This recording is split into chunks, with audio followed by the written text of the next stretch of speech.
വെക്കാം. ഈ ഒരു ശീലം കംപ്ലീറ്റ്ലി മാറ്റി വെക്കാം എന്നുണ്ടെങ്കിൽ നമ്മുടെ മുടിയിൽ ഡാൻഡ്രഫ് വരാനുള്ള ചാൻസ് നല്ല രീതിയിൽ. Hi guys, welcome back to my YouTube channel. അപ്പോൾ ഇന്നത്തെ നമ്മുടെ വീഡിയോ എന്ന് പറഞ്ഞിട്ടുണ്ടെങ്കിൽ നമ്മുടെ ഹെയർ കെയറിനെ പറ്റിയിട്ടുള്ള ഒരു വീഡിയോ ആണ്. കുറേ നാളായി എൻ്റെ മുടിയെ ഞാനൊന്ന് കെയർ ചെയ്തിട്ട് ഗൈസ്. മുടിയെ നല്ല രീതിയിൽ കെയർ ചെയ്യുന്നുണ്ട്. അതിൻ്റെ തലേന്ന് എനിക്ക് മനസ്സിലാവുന്നുണ്ട്. മീൻസ് നല്ല രീതിയിൽ മുടി കൊഴിയാനുണ്ട്, നല്ല രീതിയിൽ താരനുണ്ട്, നല്ല രീതിയിൽ മുടി ഫ്രിസി ആവണുണ്ട്, നല്ല രീതിയിൽ മുടി സ്പ്ലിറ്റ് ആവണുണ്ട്. അവരെ കൊണ്ട് പറ്റുന്ന രീതിയിൽ അവർ മാനേജ് ചെയ്യണുണ്ട്. ഈ പറഞ്ഞതൊക്കെ അവരുടെ മാനേജിങ് സ്കില്ലിൽ പെടുന്ന കാര്യങ്ങളാണ്. പിന്നെ എന്നെ കൊണ്ട് പറ്റുന്ന രീതിയിൽ ഞാൻ ഇതിനെ കെയറും ചെയ്യാറില്ല എന്നുള്ളതാണ് ഇപ്പോഴത്തെ ഒരു സിറ്റുവേഷനിലുള്ളത്. സോ ഇങ്ങനെ തന്നെ പോവാന്നുണ്ടെങ്കിൽ കുറച്ച് നാൾ കഴിയുമ്പോൾ ഞാൻ മൊട്ടയാവും എന്നുള്ളതാണ് ഇതിൻ്റെ ഒരു സത്യാവസ്ഥ എന്ന് പറയുന്നത്. അപ്പോൾ മൊട്ടയാവണേക്ക് മുന്നേ നമുക്ക് എന്ത് ചെയ്യാൻ പറ്റും, അതാണ് ഇന്നത്തെ വീഡിയോ. കണ്ടെത്തിക്കുന്ന നിങ്ങളുടെ മുടിയും ഇങ്ങനെ അവരുടെ കെയറിങ്ങിലാണ് അല്ലെങ്കിൽ അവരുടെ ഇഷ്ടത്തിലാണ് അവർ കാര്യങ്ങൾ ചെയ്യണമെന്നുണ്ടെങ്കിൽ മസ്റ്റായിട്ട് നിങ്ങൾ ഈ വീഡിയോ കാണാം. നമുക്ക് അവരെ അങ്ങനെ തോന്നിയ വഴിക്ക് വിടാൻ വരട്ടെ. നമുക്ക് നമ്മുടേതായിട്ടുള്ള രീതിയിൽ എന്തെങ്കിലുമൊക്കെ കെയറിങ് ചെയ്തിട്ട് 2-3 മുടിയെങ്കിലും നമുക്ക് ആ 2-3 മുടിയെങ്കിലും കെയർ ചെയ്തെടുക്കാം ഗൈസ്. അപ്പോൾ ഇന്നത്തെ വീഡിയോയിൽ അതാണ് കാണിക്കാൻ പോണത്. ഞാനപ്പോൾ നിങ്ങളത് ബ്ലാബ്ല അടിക്കുന്നില്ല, നമുക്ക് നമ്മുടെ വീഡിയോയിലോട്ട് പോവാം ഗൈസ്. ഈ ഇടയായിട്ട് ഞാൻ ശ്രദ്ധിക്കാണ്ട് പോയിട്ടുള്ള കുറേ മിസ്റ്റേക്കുകളുണ്ട്. അപ്പോൾ നിങ്ങളും ആ മിസ്റ്റേക്കുകൾ തന്നെ ആണ് റിപ്പീറ്റ് ചെയ്യുന്നതെന്നുണ്ടെങ്കിൽ ഒന്ന് മാറ്റാൻ ശ്രമിക്കുക. മെയിനായിട്ടുള്ള കാര്യം എന്ന് പറഞ്ഞിട്ടുണ്ടെങ്കിൽ ഹെൽമെറ്റിൻ്റെ കേസാണ്. എൻ്റെ യൂട്യൂബ് ചാനൽ കാണുന്നവർക്ക് അറിയാൻ പറ്റും, ഞാൻ യൂട്യൂബ് സ്റ്റാർട്ട് ചെയ്ത ടൈമിൽ ഒരു സ്കാർഫ് എങ്ങനെ ടൈ ചെയ്യണം എന്നുള്ള വീഡിയോ ഇട്ടിട്ടുണ്ടായിരുന്നു. ശരിക്കും പറഞ്ഞിട്ടുണ്ടെങ്കിൽ ആ ടൈമിലൊക്കെ നല്ല രീതിയിൽ മുടി ഉണ്ടായിരുന്നു, കൊഴിച്ചിലും കാര്യങ്ങളും ഒന്നും ഉണ്ടായിരുന്നില്ല. അതിൽ മെയിൻ റീസൺ എന്ന് വെച്ചിട്ടുണ്ടെങ്കിൽ ആ സ്കാർഫ് ചുറ്റിയതിന് ശേഷം മാത്രമേ ഞാൻ ഹെൽമെറ്റ് ഇടുകയുള്ളായിരുന്നു. അത് ഒരു റുട്ടീനായിരുന്നു എന്ന് വേണമെങ്കിൽ പറയാം. പിന്നെ കുറേ കഴിഞ്ഞ് കഴിഞ്ഞപ്പോഴത്തേനും തിരക്കായി, കാര്യങ്ങളായി, അങ്ങനെയൊക്കെ വന്നു കഴിഞ്ഞപ്പോൾ ഈ സ്കാർഫ് അങ്ങോട്ട് മാറ്റി വെച്ച് നേരെ ഡയറക്റ്റ് നമ്മൾ ഹെൽമെറ്റ് ഇടാന്നുള്ളൊരു പരിപാടിയിലോട്ടായി. അപ്പം മെയിൻ നമ്മുടെ മുടി കൊഴിയുന്നതിൻ്റെയും ഈ താരം വരുന്നതിൻ്റെയും ഒക്കെ റീസൺ എന്ന് പറഞ്ഞിട്ടുണ്ടെങ്കിൽ ഈ ഹെൽമെറ്റ് ആണ്. അപ്പോൾ നിങ്ങൾ ഇതുപോലെ ചെയ്യുന്നവരാണെന്നുണ്ടെങ്കിൽ പാടെ അങ്ങോട്ട് മാറ്റി വെക്കുക. ഹെൽമെറ്റ് വെക്കാന്നുണ്ടെങ്കിൽ എന്തായാലും സ്കാർഫോ അല്ലെങ്കിൽ ടവലോ നമ്മുടെ തലയിൽ ചുറ്റിയതിന് ശേഷം മാത്രം ഹെൽമെറ്റ് ഇടുക. കാരണം ഈ ഹെൽമെറ്റ് എന്ന് പറഞ്ഞാൽ ഭയങ്കര ഹീറ്റ് ആയിട്ടുള്ള ഒരു സാധനമാണ്. നമ്മുടെ തലയിൽ വെച്ച് കഴിയുമ്പോഴത്തേനും ആ ഹീറ്റ് നമ്മുടെ തലയ്ക്ക് വരും. തലയിൽ വന്നു കഴിയുമ്പോഴത്തേനും നമ്മുടെ മുടി സ്വാഭാവികമായിട്ടും കൊഴിയും എന്നുള്ളതാണ് ഒരു റീസൺ വന്നത്. അപ്പം അങ്ങനെ ചെയ്യാന്നുണ്ടെങ്കിൽ നിങ്ങൾ മാക്സിമം അത് മാറ്റി വെക്കുക. ഈ ഒരു ശീലം കംപ്ലീറ്റ്ലി മാറ്റി വെക്കുക. അപ്പം തന്നെ നമുക്ക് അതിൻ്റെ ഒരു ചേഞ്ച് മനസ്സിലാവും എന്നുള്ളതാണ്. പിന്നെ രണ്ടാമത്തെ കേസ് എന്ന് പറഞ്ഞിട്ടുണ്ടെങ്കിൽ ഇപ്പോൾ വർക്ക് കഴിഞ്ഞ് വന്നു കഴിയുമ്പോഴത്തേനും നൈറ്റ് ആയിരിക്കും ചിലപ്പോൾ തല കുളിച്ചിട്ട് കിടക്കുന്നത്.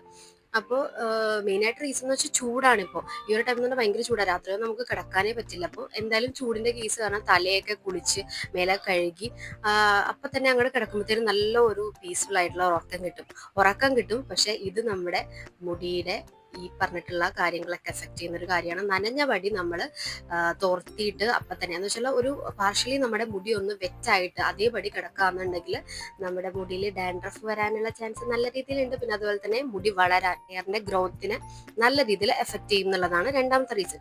അപ്പോൾ ഇപ്പം ഞാൻ എന്തായാലും രാവിലെ കുളിച്ച് മുടിയൊക്കെ ഉണക്കിയിട്ട് ഓഫീസിലൊക്കെ പോയി കഴിഞ്ഞിട്ട് രാത്രി ആകുമ്പോഴത്തേനും പിന്നെ വേറെ പ്രശ്നമൊന്നുമില്ല. രാത്രി ഇനി തല കുളിക്കുന്ന കേസില്ല. പിന്നെ നമ്മൾ വീക്കിലി ഒരു 4-5 ദിവസം കുളിക്കാന്നുള്ളത് എന്ന് വെച്ചാൽ ഷഫിൾ ചെയ്തിട്ട് കുളിക്കുന്ന കേസാക്കുക. രാത്രി നിങ്ങൾ കുളിക്കാന്നുള്ളത് തല കുളിച്ചിട്ട് കുളിക്കണേന് കുഴപ്പമൊന്നുമില്ല, പക്ഷേ വെറ്റായിട്ട് നമ്മൾ മുടി കംപ്ലീറ്റ്ലി ഉണങ്ങാണ്ട് രാത്രി കിടക്കാണ്ടിരിക്കുക എന്നുള്ളതാണ് രണ്ടാമത്തെ റീസൺ. പിന്നെ മൂന്നാമത്തെ കേസ് എന്ന് പറഞ്ഞിട്ടുണ്ടെങ്കിൽ നമ്മുടെ പില്ലോന്റെ കാര്യമാണ്. പില്ലോ കവർ നമ്മൾ വീക്കിലി വൺസ് അത് മാറ്റിയിട്ടുണ്ടാവണം. നമ്മൾ യൂസ് ചെയ്തിട്ടുള്ള പില്ലോ തന്നെയാണ് വീണ്ടും വീണ്ടും യൂസ് ചെയ്യണത്. നിങ്ങൾക്ക് വീക്കിലി 2 വട്ടമൊക്കെ മാറ്റാൻ പറ്റുകയാണെങ്കിൽ അത്രയും നല്ലത്. ഈ പില്ലോ കവർ മാറ്റുകയാണെന്നുണ്ടെങ്കിൽ നിങ്ങൾക്ക് 2 പ്രശ്നങ്ങൾ സോൾവ് ചെയ്യാം. ഒന്ന് ഹെയറിന്റെ പ്രോബ്ലം, അതുപോലെ തന്നെ സ്കിന്നിന്റെ പ്രശ്നം.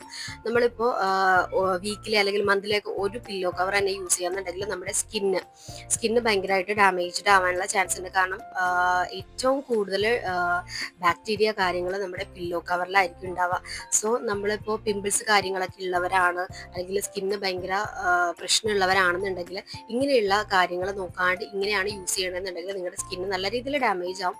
പിമ്പിൾസ് കൂടാനും അതുപോലെ തന്നെ റാഷസ് കാര്യങ്ങൾ അങ്ങനെയൊക്കെ കൂടാനായിട്ടുള്ള ചാൻസ് ഉണ്ട്. നിങ്ങൾ എന്തൊക്കെ യൂസ് ചെയ്തിട്ടുണ്ടെന്നാണെങ്കിലും നിങ്ങൾക്ക് ആ ഒരു കംപ്ലീറ്റ് ആയുള്ള റിസൾട്ട് കിട്ടാനായിട്ട് ചാൻസ് കുറവാണ്. അപ്പോൾ ഇതും കൂടി ഒന്ന് നോക്കിയിട്ട് നിങ്ങൾ സ്കിൻ കെയർ ശ്രദ്ധിക്കാൻ നോക്കുക, അതുപോലെ തന്നെ ഹെയർ കെയർ നോക്കുക.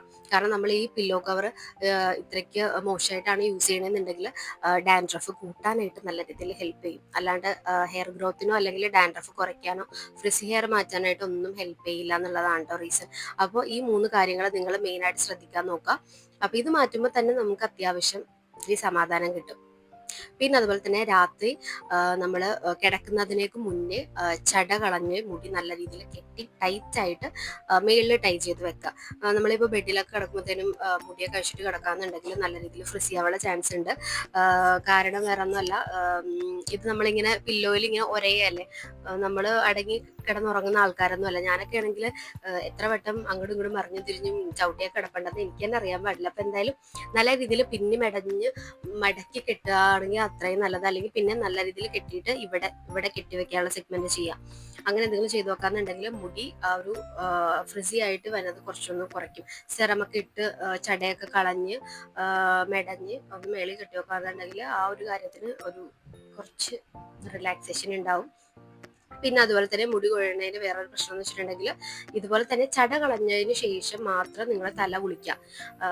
മുടിയൊന്നും ചീവാണ്ട് ആ ചടയപ്പടി തന്നെ നമ്മുടെ തല കുളിക്കുകയാണെന്നുണ്ടെങ്കിൽ ഉള്ള മുടിയും കൂടി അതിൻ്റെ ഒപ്പം പോകാനുള്ള ചാൻസ് ഉണ്ട്. പിന്നെ അതുപോലെ തന്നെ നനഞ്ഞ വടി നമ്മൾ ഒരിക്കലും കോംബ് ചെയ്യാണ്ടിരിക്കുക. മനസ്സിലായി? ഓൾറെഡി നമ്മുടെ സ്കാൽപ്പ് ഇപ്പോൾ ഭയങ്കരമായിട്ട് എന്താ പറയുക, വെള്ളം, ഇപ്പോൾ ഒരു ഉദാഹരണം പറയാന്നുണ്ടെങ്കിൽ നമ്മളൊരു ചെടിക്ക് വെള്ളം ഒഴിച്ചു കഴിയുമ്പോഴത്തേനും ആ സോയിൽ അല്ലെങ്കിൽ ആ മണ്ണ് ഭയങ്കരമായിട്ട് ഈർപ്പമുള്ളതായിരിക്കും.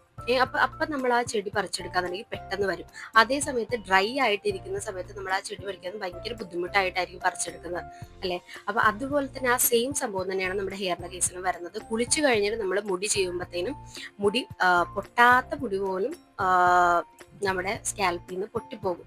സോ ആ ഒരു സംഭവം നിങ്ങൾ മാക്സിമം ഒഴിവാക്കാൻ നോക്കാം. ഓക്കെ, അപ്പോൾ ഇത്രയും കാര്യങ്ങൾ നിങ്ങൾ ശ്രദ്ധിക്കാന്നുണ്ടെങ്കിൽ തന്നെ നമ്മുടെ പകുതി പ്രശ്നം ഒഴിയുമെന്നുള്ളതാണ്. ഓക്കെ, അപ്പോൾ ഇതൊക്കെയാണ് നമ്മുടെ മിസ്റ്റേക്കുകളെന്ന് നമുക്ക് മനസ്സിലായി, അല്ലേ? ഈ സെയിം മിസ്റ്റേക്കുകൾ തന്നെയാണ് ഞാനും ചെയ്തുകൊണ്ടിരുന്നത്. അപ്പോൾ ഇപ്പൊ ഞാൻ ഒരാഴ്ചയായിട്ട് അതിന്റെ കാര്യങ്ങളൊക്കെ ക്ലിയർ ചെയ്ത് വരാണ്. പിന്നെ എന്താ നമുക്ക് ചെയ്യാൻ പറ്റുന്നതെന്ന് വെച്ചിട്ടുണ്ടെങ്കിൽ ഹെയറിന് നമുക്ക് പുറത്തുനിന്ന് കൊടുക്കാൻ പറ്റിയിട്ടുള്ള കുറച്ച് കെയറിങ് ആണ്. അതിപ്പോ നമുക്ക് വേണമെങ്കിൽ താളിയായിട്ട് കൊടുക്കാതെ ഞാൻ പണ്ട് ചെയ്തിരുന്നു, പക്ഷെ ഇപ്പൊ ചെയ്യാറില്ല. ഇനി നമുക്ക് തുടങ്ങണം. അപ്പോൾ വീക്ക്ലി വൺസ് എങ്കിലും നമ്മളെ ഹെയർ ഒന്ന് കെയർ ചെയ്യാം. സ്കിന്ന് കെയർ ചെയ്യണ പോലെ തന്നെ നമുക്ക് ഹെയറും കെയർ ചെയ്യാം. അപ്പോൾ ഇപ്പൊ കുറച്ച് ഫ്ലാക്സ് സീഡ്സ് ഇവിടെ ബാലൻസ് ഇരിപ്പുണ്ട്. ഞാൻ പറഞ്ഞല്ലോ, രാവിലെ ഇപ്പൊ ഞാൻ ഓവർനൈറ്റ് സോക്ക് ചെയ്തിട്ടുള്ള ഒരു ഡിഷാണ് കഴിച്ചിട്ടിരിക്കുന്നത്. ഡിഷ് എന്നൊന്നും പറയാൻ പറ്റില്ല, എനിക്ക് എൻ്റെ ഒരു ഫ്രണ്ട് പറഞ്ഞതാണ്. ഫ്രണ്ട് ഇതുപോലെ രാവിലെ ഓഫീസിൽ വന്നപ്പോഴത്തേനും കൊണ്ടുവന്നു. അപ്പോൾ എനിക്കത് ഭയങ്കര ഇഷ്ടപ്പെട്ടു. പൊതുവേ എൻ്റെ ഡിസ്ചാർജ് ഇഷ്ടപ്പെടാത്തതാണ്, പക്ഷെ എനിക്കത് ഇഷ്ടപ്പെട്ടു. അപ്പോൾ ഞാനിപ്പോൾ രാവിലെ അതാണ് കഴിക്കുന്നത്. അത് ഭയങ്കര ഹെൽത്തി ആയിട്ടുള്ള ഒരു ഐറ്റം ആണ് കേട്ടോ. ഞാൻ മാത്രമേ കഴിക്കുള്ളൂ, ചേട്ടനോട് ഇഷ്ടമല്ല. സോ അതിന് ഇടാനായിട്ട് നമുക്ക് ഫ്ലാക്സ് സീഡ് വേണമായിരുന്നു. അപ്പം അങ്ങനെ വാങ്ങിയിട്ടുണ്ടായിരുന്നു. അപ്പോൾ കുറച്ചിരിപ്പുണ്ട് ഫ്ലാക്സ് സീഡ്. അപ്പോൾ നമ്മുടെ സ്കിന്നിനും അതുപോലെ തന്നെ ഹെയറിനും ഫ്ലാക്സ് സീഡ് ബെസ്റ്റ് ആണെന്നുള്ളത് നമുക്കറിയാം. അപ്പോൾ ഫ്ലാക്സ് സീഡ് നമ്മുടെ ഹെയറിൽ എന്താ ചെയ്യണമെന്ന് വെച്ചിട്ടുണ്ടെങ്കിൽ നമ്മുടെ ഹെയറിൻ്റെ സ്ട്രെങ്ത് അതുപോലെ തന്നെ ഗ്രോത്തും ഇംപ്രൂവ് ചെയ്യാനായിട്ട് ഹെൽപ്പ് ചെയ്യും. പിന്നെ ഫ്രിസിനെസ് ഉണ്ടെന്നാണെങ്കിൽ അത് കംപ്ലീറ്റ്ലി മാറ്റും. നമ്മൾ റെഗുലർ ആയിട്ടാണ് യൂസ് ചെയ്യണമെന്നുണ്ടെങ്കിൽ ഏകദേശം നമ്മുടെ ആ ഒരു ഫ്രിസിനെസ് ഒക്കെ കംപ്ലീറ്റ്ലി മാറ്റാനായിട്ട് ഈ ഫ്ലാക്സ് സീഡ് ജെല്ല് നമുക്ക് ഹെൽപ്പ് ചെയ്യും. ഇപ്പം ഞാൻ യൂസ് ചെയ്യണത് ഫ്ലാക്സ് സീഡ് മാത്രമാണ് കേട്ടോ. നിങ്ങൾക്ക് വേണമെങ്കിൽ വേറെ എന്തെങ്കിലും യൂസ് ചെയ്യണമെങ്കിൽ അതും കൂടെ ആഡ് ഓൺ ചെയ്തിട്ട് വേണമെങ്കിൽ ജെല്ല് പ്രിപ്പയർ ചെയ്തിട്ട് ഹെയറിൽ അപ്ലൈ ചെയ്യാം. ഞാനിപ്പോൾ അത് മാത്രമാണ് ചെയ്യുന്നത്. നമുക്ക് എന്തായാലും അതിൻ്റെ പ്രിപ്പറേഷൻസ് ഒന്ന് കണ്ടിട്ട് വരാം. ആദ്യം തന്നെ ഞാൻ കുറച്ച് ഫ്ലാക്സ് സീഡ് എടുത്തിട്ട് നമ്മൾ ചൂടാക്കാൻ ഉദ്ദേശിക്കുന്ന പാത്രത്തിലോട്ട് ഇട്ടിട്ടുണ്ട്. ഞാൻ കുറച്ചേ എടുത്തിട്ടുള്ളൂ. നിങ്ങളുടെ ഹെയറിന് നല്ല രീതിയിൽ ലെങ്ത്തും കാര്യങ്ങളും ഉണ്ട്, ഓൾറെഡി തിക്നെസ് കാര്യങ്ങളുണ്ടെന്നാണെങ്കിൽ അതിനനുസരിച്ചിട്ടുള്ള ക്വാണ്ടിറ്റി എടുക്കാം. നമ്മുടെ ഇപ്പോൾ പൂച്ചവാലിൻ്റെ അത്രയുള്ള കാരണം ഇത്രയും എടുത്തിട്ടുള്ള കേട്ടോ. കുറച്ച് ഒരു 2-2.5 സ്പൂൺ ഇട്ടിട്ടുള്ള വെള്ളം ഒഴിച്ചു ഒരു 15 മിനിറ്റോളം തിളപ്പിക്കാൻ വെച്ചിട്ടുണ്ട്. ഞാൻ ലോ ഫ്ലെയിമിലാണ് ഇട്ടേക്കണത്. കുറച്ച് നേരം ഇങ്ങനെ പതയായിട്ട് ഇങ്ങനെ വന്നിട്ടേയിരിക്കും. തിളച്ച് വരുമ്പോഴത്തേനും കുറേ നേരം ഇങ്ങനെ പതഞ്ഞ് വരുമ്പോൾ നല്ല കട്ടിയുള്ളൊരു കൺസിസ്റ്റൻസി കിട്ടും നമുക്ക്. ശരിക്കും ആ ഒരു ജെല്ലി, നല്ല തിക്കായിട്ടുള്ള ആ ഒരു ജെല്ലി കൺസിസ്റ്റൻസിയാണ് നമുക്ക് അപ്ലൈ ചെയ്യാനായിട്ട് വേണ്ടത്. ഇപ്പോൾ ഏകദേശം ആയിക്കൊണ്ടിരിക്കണം കേട്ടോ. നമ്മുടെ ഹെയറിൻ്റെ ഗ്രോത്തിനാണെന്നുണ്ടെങ്കിൽ അതുപോലെ തന്നെ നമ്മുടെ ഇപ്പോൾ ഭയങ്കര ഡ്രൈ ആയിട്ടിരിക്കുന്ന ഹെയർ ആണെന്നുണ്ടെങ്കിലും ഹെയർ ഫോളും എല്ലാത്തിനും ഈ ഫ്ലാക്സ് സീഡ് ഒരു നല്ല റെമഡിയാണ് കേട്ടോ. നമുക്കിങ്ങനെ ജെല്ലായിട്ട് ഡയറക്റ്റ് അപ്ലൈ ചെയ്യാമെന്നുണ്ടെങ്കിൽ ഈ പറഞ്ഞിട്ടുള്ള ഇഷ്യൂസൊക്കെ ഒരുമാതിരിപ്പെട്ട രീതിയിൽ റിക്കവർ ചെയ്തെടുക്കാൻ പറ്റും. അതേ ഈ ഒരു രീതിയിലാണ് നമുക്ക് കിട്ടിയിട്ടുള്ളത് കേട്ടോ. ഇത് നമ്മുടെ ചായക്കരിക്കണ പാത്രത്തിൽ അരിച്ചിട്ടുണ്ടെങ്കിൽ പണി പാളും. ഞാൻ ആദ്യം അതിനകത്തിട്ടിട്ടാണ് അരിച്ചത്. പിന്നെ അത് ഞാൻ തുണിയെടുത്ത് തുണിയിലിട്ട് ചൂടോടെ തന്നെ അരിച്ചാൽ ഇങ്ങനെ കിട്ടുള്ളൂ കേട്ടോ. ഇനി നമ്മളിത് പയ്യെ എടുത്തിട്ട് സ്കാൽപ്പിൽ അതുപോലെ തന്നെ ഹെയറിലും അപ്ലൈ ചെയ്ത് കൊടുക്കണതാണ്. ഭയങ്കര കട്ടിയുള്ള ഒരു ജെല്ലായിട്ടാണ് കേട്ടോ വന്നത്. പിന്നെ അതുപോലെ തന്നെ ചീത്ത ഡ്രസ്സ് കാര്യങ്ങളൊക്കെ ഇട്ടിട്ട് ഈ മാതിരി പരിപാടി ചെയ്യാനായിട്ട് നിൽക്കുക. ഇല്ലെങ്കിൽ നിങ്ങളുടെ ഡ്രസ്സിലും ആകും. അതുപോലെ തന്നെ ടൈലൊക്കെ ഇട്ടുണ്ടെങ്കിൽ പോകാനായിട്ട് നല്ല രീതിയിൽ പണിയാണ്. അപ്പോൾ ഞാൻ കുറച്ചിങ്ങനെ കഴിഞ്ഞിട്ട് പുറത്ത് പോയിട്ടാണ് കേട്ടോ ചെയ്യണത്. ഇപ്പോൾ അകത്തു നിന്നിട്ടാണ് ചെയ്യണത്. പക്ഷേ ഇത് ഒരുമാതിരി കബലക്കബലിരിക്കണ കാരണം ഞാൻ തന്നെ തുടക്കണമല്ലോ, നിലത്ത് വിടാന്ന് ഓർത്തിട്ട് ഞാൻ പുറത്ത് പോയിട്ടാണ് ബാക്കിയുള്ളതൊക്കെ അപ്ലൈ ചെയ്യണത്. ഇത് അപ്ലൈ ചെയ്തിട്ട് ഇതൊന്ന് ഉണങ്ങി കഴിയുമ്പോഴത്തേനും ഞാൻ കഴുകിക്കളയുക ചെയ്യണത്. മീൻസ് വേറെ ഒന്നും ഞാൻ യൂസ് ചെയ്യണില്ല. ഷാമ്പിട്ടോ അല്ലെങ്കിൽ വേറെ ഒരു സാധനങ്ങളും ഇട്ടിട്ടല്ല, ഡയറക്റ്റ് ചെറിയൊരു തണുത്ത വെള്ളത്തിൽ ഹെയർ വാഷ് ചെയ്ത് കളയാണ് ചെയ്യണത് കേട്ടോ. പിന്നെ അതേപോലെ തന്നെ നിങ്ങൾക്ക് ഇപ്പോൾ ഡയറക്റ്റ് ഈ ഒരു സംഭവം മാത്രം മീൻസ് ഈ ഒരു ജെല്ല് മാത്രം യൂസ് ചെയ്യാൻ ബുദ്ധിമുട്ടുണ്ടെന്നാണെങ്കിൽ നമുക്ക് വേണമെങ്കിൽ എന്തെങ്കിലും ഹെയർ ഓയിലും കോക്കനട്ട് ഓയിലോ അല്ലെങ്കിൽ നിങ്ങൾ വേറെ എന്തെങ്കിലും കാച്ചിയാണ് എന്താ യൂസ് ചെയ്യണമെന്ന് വെച്ചിട്ടുണ്ടെങ്കിൽ അതും കൂടി നന്നായിട്ട് ആഡ് ചെയ്തിട്ട് വേണമെങ്കിൽ തലയിൽ അപ്ലൈ ചെയ്യാം. അതല്ലാന്നാണെങ്കിൽ ആദ്യം തന്നെ മുടിയുടെ ജട കളഞ്ഞ് നിൽക്കുന്ന ആ ഒരു ടൈമിൽ തന്നെ കോക്കനട്ട് ഓയിൽ ജസ്റ്റ് ഒന്ന് സ്പ്രെഡ് ചെയ്ത് കൊടുക്കുക. അത് കഴിഞ്ഞിട്ട് ഈ ജെല്ല് അപ്ലൈ ചെയ്ത് കൊടുത്താലും ചെയ്യാം, അങ്ങനെയും ചെയ്യാം. പിന്നെ വിറ്റാമിൻ ഇ ക്യാപ്സ്യൂൾ ഉണ്ടല്ലോ, അതിൻ്റെ ടാബ്ലറ്റൊക്കെ പൊട്ടിച്ചിട്ട് കഴിഞ്ഞാൽ കുറച്ചും കൂടി നല്ലതായിരിക്കും. ഞാനിപ്പോൾ ഇത് മാത്രമാണ് ഇടണത്. നല്ല രീതിയിൽ ഉണങ്ങിയിട്ടുണ്ട് കേട്ടോ. ഇനിയിപ്പോൾ ഞാൻ ഡയറക്റ്റ് പോയി വാഷ് ചെയ്ത് കളയാൻ പോണേണ്. പിന്നെ ജസ്റ്റ് വേണമെങ്കിൽ ഒന്ന് തൊട്ടോക്കുമ്പോൾ തന്നെ നമുക്ക് അറിയാൻ പറ്റും ഒരു ഡ്രൈനെസ്. അത് കഴിഞ്ഞിട്ട് നേരെ പോയി വാഷ് ചെയ്ത് കളയാം. ഇത് ഞാനിപ്പോൾ ഹെയർ വാഷ് ചെയ്ത് അന്ന് തന്നെ എടുക്കുന്ന വീഡിയോ അല്ല കേട്ടോ. ഞാൻ വാഷ് ചെയ്ത് കഴിഞ്ഞിട്ട് പിറ്റേ ദിവസം എടുക്കുന്ന വീഡിയോ ആണ്. അപ്പോൾ ഏകദേശം എനിക്ക് എൻ്റെ ഹെയറിൻ്റെ ടെക്സ്ചർ ചെറുതായിട്ട് ചേഞ്ച് ആയതുപോലെ തോന്നി. നിങ്ങൾക്ക് വീഡിയോയിൽ എത്രമാത്രം വിസിബിൾ ആണെന്ന് എനിക്കറിയില്ല. പക്ഷേ നല്ല രീതിയിൽ മീൻസ് ആ ഒരു തുമ്പൊക്കെ എൻ്റെ ഭയങ്കരമായിട്ട് ഫ്രിസി ആയിട്ട് ഇരുന്നിട്ടുണ്ടായിരുന്നതാണ്. ചെറിയൊരു എന്താ പറയുക, ഒരു സിൽക്കിനെസ് എനിക്ക് ഫീൽ ചെയ്യണുണ്ട്. സോ നമുക്ക് റെഗുലറായിട്ട് യൂസ് ചെയ്തിട്ടുണ്ടെങ്കിൽ എല്ലാത്തിൻ്റെ ഒരു റിസൾട്ട് നമുക്ക് വിസിബിൾ ആവുള്ളല്ലേ. അപ്പോൾ അതാണ് എനിക്ക് ഫസ്റ്റ് യൂസ് ചെയ്ത് തന്നെ എനിക്ക് ഭയങ്കരമായിട്ട് ഇഷ്ടപ്പെട്ടിട്ടുള്ള ഒരു പാക്ക് കൂടിയാണ്. അപ്പോൾ നിങ്ങൾ എന്തായാലും മസ്റ്റായിട്ടൊന്ന് ട്രൈ ചെയ്ത് നോക്കുക.